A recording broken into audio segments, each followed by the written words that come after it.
As many of you know, this is a special summer for me because ordinarily I can't be found in these parts. Usually I'm abroad during the summertime. And in fact, I realized after I made arrangements to stay in Annandale because of the New Testament conference we're having in August, that this will be the first full summer I've spent in the United States since 1974. So it's enabled me to realize the seasonal change, which I hadn't spotted before, and to do something also unusual for me, as it turns out, which is to be here for the 4th of July. 4th of July is something you usually miss if you're in Europe, because no one knows it's the 4th of July, if you know what I mean. There's only one occasion when Independence Day was recognized within my ministry while I was abroad, and that was in 1976.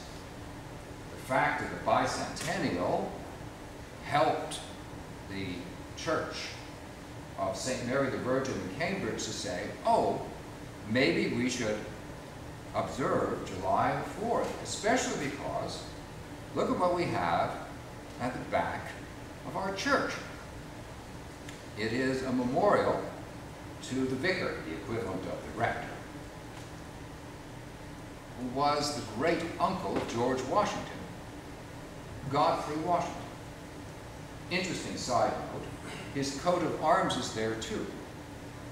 It's an eagle sitting atop a shield of stars and stripes, established for the family during the 16th century. I guess General Washington must have given Betsy Ross a pattern, don't you think, for what she ultimately produced as the stars and stripes. On that occasion, I decided, in consultation with the vicar at the time, that we would use the readings for our Thanksgiving, because I have always thought that our national holiday of Thanksgiving is actually our best. We also have readings established for that day, one from the book of Deuteronomy, one from the Gospel according to Matthew, that emphasize the importance of the care of stranger, and also for dealing with equity with one's enemies. And in my sermon that day, I called those two principles the primary vocations of the United States as a country since 1776. In the course of conversation after that event, I spoke with many people in the congregation. Many of them were visitors. One of them was the dean of the Yale Divinity School, who many years later hired me and brought me back to this country from my exile in England. And in the course of our discussion, a single principle came out very clearly. And that was that whether the visitors concerned were English or Italian or French or German or indeed American, the stunning point about the Revolution of 1776 was this idea that people have inherent rights. They have these rights simply because of their humanity. And of course, Thomas Jefferson did not invent that idea. He didn't even find the idea all on his own. There was a committee that drafted the Declaration of Independence, and our neighbor, Chancellor Livingston, was on the committee, and therefore we shouldn't think of this as being Thomas Jefferson's work of genius alone. He found a principle of inherent human value that provides us with rights. The famous rights enumerated in the Declaration. But Jefferson's genius was to speak carefully and to say, not that all these rights are life, liberty, and the pursuit of happiness, but that among these rights are life, liberty, and the pursuit of happiness. There are more to come. One of the inspirations of the founders, famously, was the philosophy of John Locke, who insisted that as we work out our common lives together, we need to observe a principle of toleration. Toleration is necessary because our reason as human beings will take us only so far. And because of our acknowledgement of that limitation, we have to be prepared to acknowledge and respect the differences among us. But for all that Locke is an important influence on the Declaration of Independence, it is also vital to recall that John Locke himself was living in a context. He was reading people. And he was reading someone whose influence on the Declaration of Independence is, in my view, much deeper than Locke's himself. And that is the poet John Milton.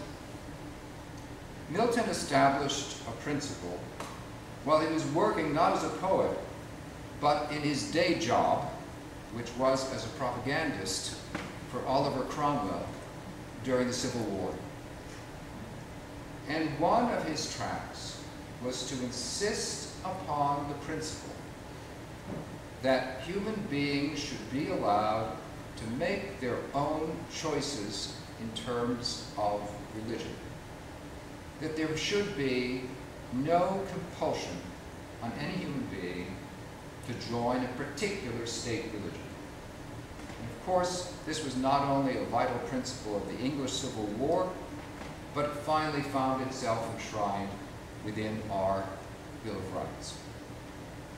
And the underlying reasoning that John Milton used to put forth this point of view was that every single human being, whether the human being is pious or a sinner, is smart or limited, is of high status or low, every single human being, by virtue of being a human being, is made in the image and in the likeness of God. There is something of God in each of us. Now, Milton was a Puritan. He understood very well that this something of God in each of us often gets messed up. And it wasn't only Milton who recognized this. You don't have to be a Puritan to say, as Jesus said, "This generation reminds me of silly children who can't decide what game to play." Or to say, as Paul said, "When I look inside myself, what I see is dark confusion." Yes, the image of God within us is far from perfect. It requires our attention and our care to realize it within our lives. But whether we succeed in that regard, or whether we fail, our very substance as human beings is that we are in God's likeness.